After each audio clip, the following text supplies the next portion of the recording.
Introducing the First Alert Radar Network. With up to 10 times the resolution of other local radars and technology that can pinpoint right down to your street. First just got faster. Trust meteorologist Mikkel Hannah Hardy for your First Alert. Live from Augusta, you're watching News 12 live at 5. Well, this is the last thing you want to see. Pipes bursting from below freezing temperatures. Just ahead, we're hearing from a local plumber on what to watch out for. And frozen pipes are a real concern this weekend. Behind us, you can see a map showing how cold it could be this weekend with the wind chill. Yeah, absolutely. First Alert Chief Meteorologist Riley Hale is here with us on more about what we need to know moving into this weekend. Riley. Yeah, guys, that map behind you is for tomorrow morning, showing frigid temperatures, feeling like below 20 for most spots, and it could actually get a little bit colder heading into Sunday. Now, before this cold air does arrive, we have seen some very windy conditions as the front's passing through, and we actually have seen winds gusting close to 40 miles an hour here in Augusta, Aiken. We have seen a gust over 40 in Columbia and also Metro Atlanta, so some pretty breezy conditions out there right now. We still have a sustained wind over 20 here in Augusta, close to 20 down there in Millen, gusting over 20 there, and just going to see these winds stay elevated over the next several hours until we get to later tonight. But this is going to be a very strong area of high pressure. This is what's going to be bringing down all that cold air with it. So if you look just as far west as Atlanta, they currently feel like 32 degrees. Our wind chill right now here in Augusta is down to 41. But even in Nashville right now, it currently feels like 10. So that is some of that cold air that continues to move south as we head into tonight. If you're stepping out this evening, temperatures will be falling quickly. So we're already feeling close to the freezing mark by around 8 o'clock later this evening. By around midnight, we're starting to feel the 20s, and then heading towards daybreak tomorrow, that's where we can have some very cold locations, especially in the western CSRA, to where those feel like temperatures will be down into the teens. And then throughout the day Saturday, we're not really expecting those wind chills to feel much warmer than the 30s a lot of the afternoon. Heading into Sunday and Monday morning, that's when I think our actual temps could get down below 20, and that's where we definitely have to worry about some pipe concerns. We're going to have much more on this in just a bit, but let's get a quick update on your First Alert traffic. And now, First Alert traffic.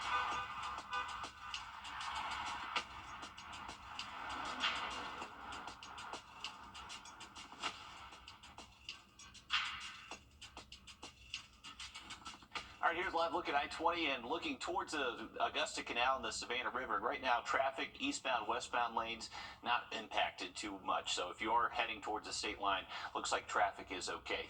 Going out to Grovetown next, you can see exit 190, just the usual flow of traffic that goes to the interstate. But Lewiston Road starting to show a little congestion at the moment, so definitely a busy spot this time of day. Heading out to our Thurman Dam cam, our anemometer on the dam, definitely getting a workout this afternoon. We've had white caps all day long up at the lake. Having a look at that weekend for you coming up in just a bit. All right, thanks for that, Riley. Something you've likely heard a lot this week: drip your faucets to avoid frozen pipes. But if you've never dealt with frozen pipes firsthand, it can be hard to wrap your head around how much damage ice can cause to your home or your apartment. Hallie Turner is live for us in the newsroom. And Hallie, you spoke with a local plumber. What did you learn?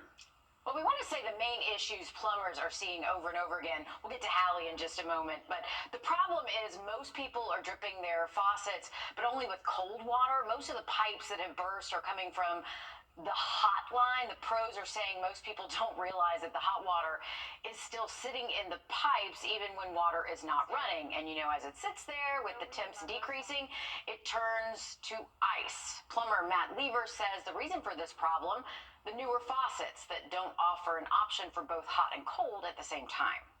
These newer faucets, you can't do hot and cold. You just kind of set it in the center and let it drip. But it's not just a drip. It's more of almost a steady stream, but not so much that if you had drain problems that you would cause a backup. So you have to be careful. But a good steady drip.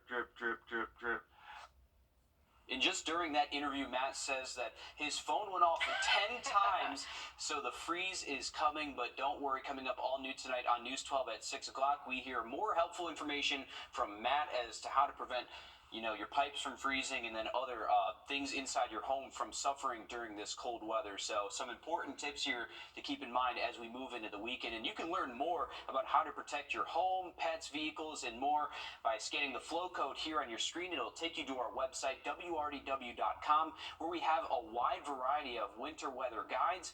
It could save you money by avoiding any winter weather emergencies, so be sure to check that out. Yeah, you don't want to be stuck with any problems this winter. New developments tonight in a South Carolina cold case going back more than a decade. Last Friday, crews at a landfill and mining operation in Elgin found human remains in a sand pit. Today, the Richland County coroner identified those remains as belonging to 27-year-old Adriana Laster. She was reported missing back in 2011.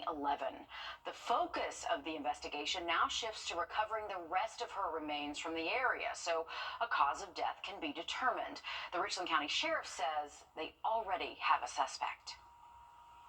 Freddie Grant, he is currently serving a 30-year sentence for the death of 15-year-old Gabby Swainson. She went missing in 2012.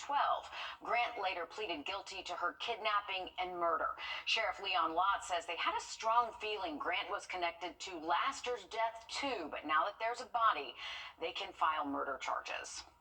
We've continued to investigate it, build up evidence that we could. We just didn't have Miss Laster. Now we have her. After this press conference today, Elgin PD has obtained a warrant for Freddie Grant to charge him with murder. All these years, Laster's family says they were waiting for closure. And an Atlanta family finds justice more than 7 years after a high-speed police chase turned deadly. In 2016, DeAndre Tigner stole an SUV and led police on a miles-long chase through multiple neighborhoods in Fulton County. Police dashcam video shown to the public for the first time during trial shows the moment he speeds through an intersection and hits another vehicle. He killed a 75-year-old grandmother and 2 of her grandchildren ages 6 and 12. Tigner escaped the crash scene and spent 6 years on the run. He was captured in 2022, and last night it took a jury just 2 hours to reach their verdict. We, the jury, find defendant DeAndre Contrell Tigner guilty. Guilty on all 15 charges, including several counts of felony murder. He will be sentenced on Monday. In Georgia, a felony murder conviction carries a life sentence. Georgia is among a dwindling list of states that still collects a sales tax on feminine hygiene products. That's things like tampons, pads, and other. Well, now Georgia lawmakers are hoping to end this practice through a new bill aimed at eliminating that tax.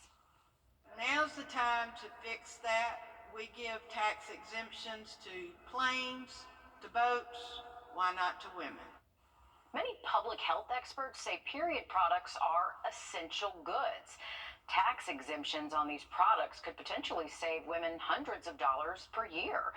South Carolina adds a 6% sales tax on them compared to Georgia's 4%.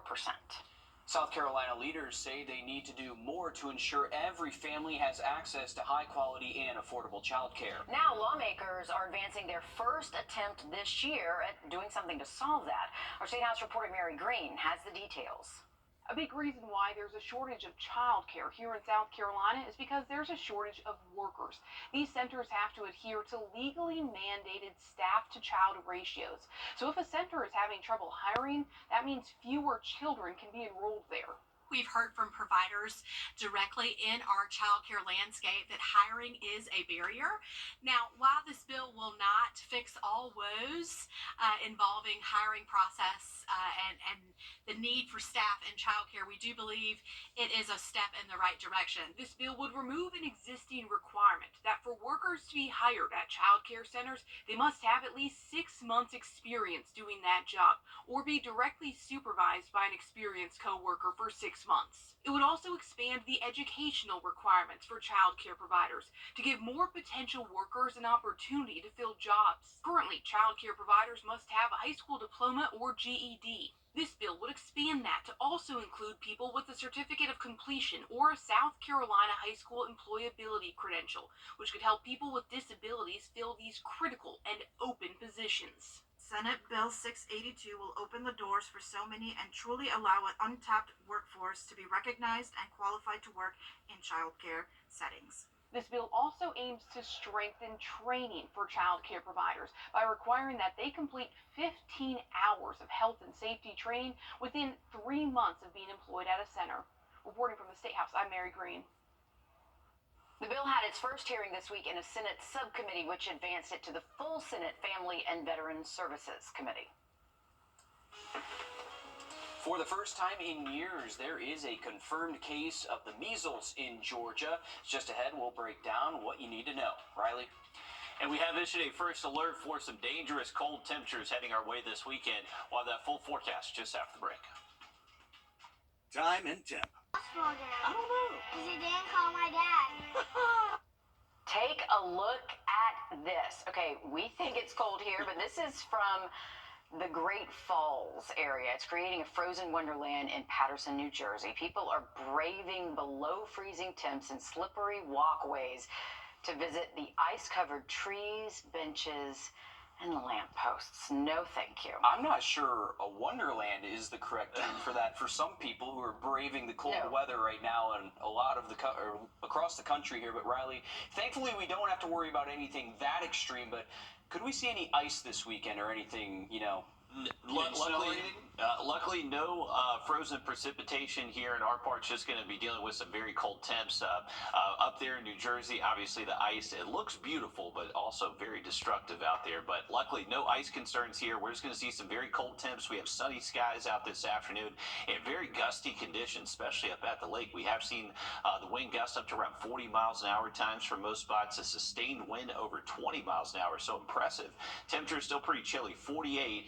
We're going to expect these wind chills to be dropping into the 30s pretty quickly, but as we head later into this evening, our gusts do go down. So I would imagine once we get a couple of hours after sunset tonight, not going to be as gusty out there as we head into the overnight, but still with just a little bit of wind, our actual low temps tonight dropping into the mid-20s. It's going to feel much colder than that, most likely feeling like the teens out there for the first part of our Saturday. So if you're going to be up early, multiple layers will be needed, and you're most likely not going to be able to lose too many of those layers throughout the day. Despite plenty of sun, we're only going to see high temps near 40 degrees, and those feel-like temperatures will be in the 30s most of the afternoon.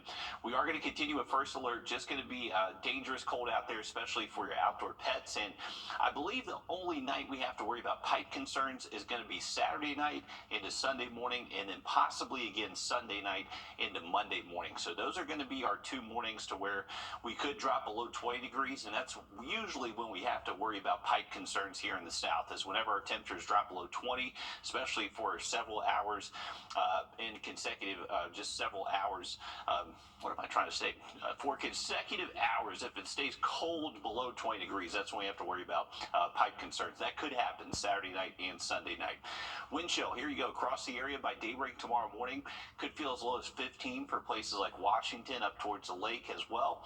Feel like temperatures should stay generally upper 20s, low 30s through around lunchtime. So just not really going to see it warm up too much despite seeing a lot of sun. Sunday morning, I believe that would be our coldest morning we see over the next 7 days. So that's when our feel-like temperatures potentially could get close to single digits. The Weather Service, if you're seeing some of their maps, they are showing single-digit wind chills across a lot of the area. I just don't think we're going to be able to get that cold, but it is going to be dangerous cold nonetheless, most likely feeling less than 15 across a lot of spots. Here's our weekend forecast here in Augusta as far as high temperatures are concerned.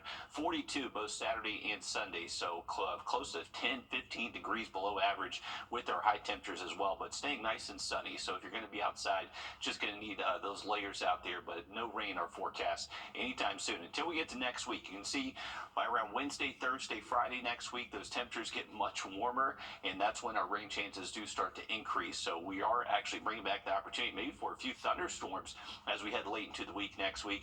And take a look at the temperature difference. Highs in the 40s this weekend, then highs in the 70s by next Thursday and Friday. Oh my goodness, get ready for sinus problems. We're ready. Yeah, we are. For the first time in more than 3 years, the Department of Public Health has confirmed a case of measles in Georgia. It's from an unvaccinated person who lives in Atlanta. As Rachel Aragon explains, parents with unvaccinated children should be on high alert. It's Georgia's first case of the measles since 2020, a disease that is highly contagious. Sneezing, coughing, and it can live suspended in the air and on surfaces for up to 2 hours. Dr. Jane Morgan, the Executive Director of Health and Community Education at Piedmont Healthcare. She says increase in travel and decrease in vaccination among children are likely why we're seeing cases of the measles pop up in pockets of the country. Generally, we see about 95% of our school-age children completely immunized.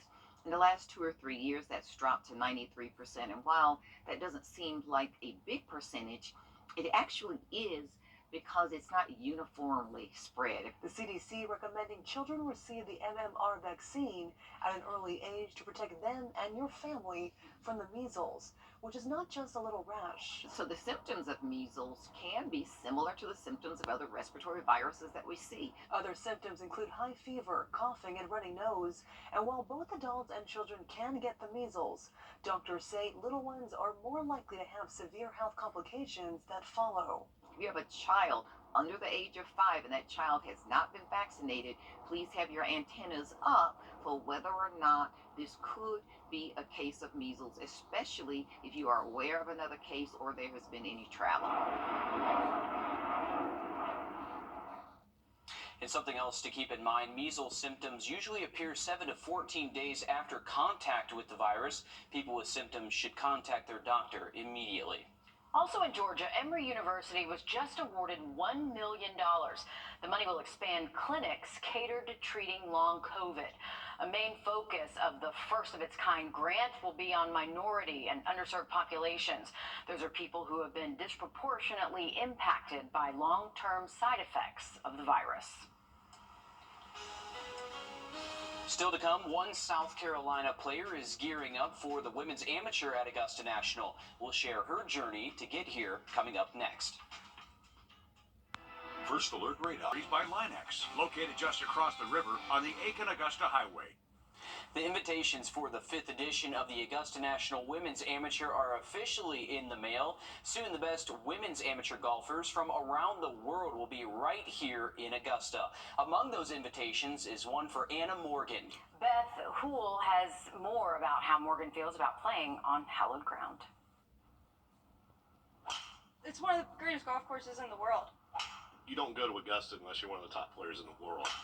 Spartanburg native Anna Morgan is the winningest golfer in Furman women's history, and now the fifth-year senior is set to make her 3rd consecutive trip to play Augusta National. To possibly have the opportunity to be one of those first few, to have your name on the trophy, and be able to say you won at Augusta National is definitely something that would be awesome for anyone, and of course it's in the back of my mind, you know, when I'm practicing day in, day out. Morgan received her first invitation in 2022. I don't think I've ever been more nervous in my life than my first tee shot. A moment that's become a memory that was once an impossible dream. I mean, I remember when I was like super young playing and just practicing, I would kind of be like, oh, like this is to win the Masters. But it was kind of a joke because, you know, women can't play in the Masters. Augusta National Chairman Fred Ridley announced the Augusta National Women's Amateur in 2018 to bolster the prominence of women's golf. Since the tournament teed off in 2019, Morgan and Furman head coach Jeff Hull have felt its impact. When Augusta created this tournament, it really did open the door, you know, and created something very special that really the men don't even have. You know, I mean, the male amateurs don't have that opportunity, and the women do. So that's outstanding, and I think, you know, it's going to keep getting better. It's really exciting to kind of see just how it's changed everything. And even the support we've received in the golf world, and just like all these awesome golfers that are receiving recognition is really important too, and exciting to see, and just kind of makes me excited, I guess, for the future of where the game's headed. Morgan's game is headed back to Augusta, where she'll take another swing at putting her name on the trophy and securing her spot in history. To have that opportunity was once in a lifetime, really, and something that I'll cherish forever, and looking forward to possibly having another chance at that again. Well, you're like a proud dad. You know, you're just so excited that they're there. I don't know that I could pull the trigger on the first tee. I remember standing there and you got all those people around, and you've really got to put a good move on it because there's a lot of eyeballs on you. There certainly are. The Women's AM kicks off April 3rd, 75 days from today, not like we're counting. The Masters tournament kicks off 83 days from today on April 11th. And speaking of the Masters, two-time major champion and Hall of Fame member Jack Berg Jr. has died. He died this morning just days before his 101st birthday. He won the first televised Masters in 1956. In our next half hour, sports director Dan Booth shows us just how other golf legends are honoring Berg. Riley? Well, we are expecting a very cold weekend, and the Weather Service has actually issued a wind chill advisory for some of our southern counties and around metro Atlanta. We'll have another look at those cold temps just after the break.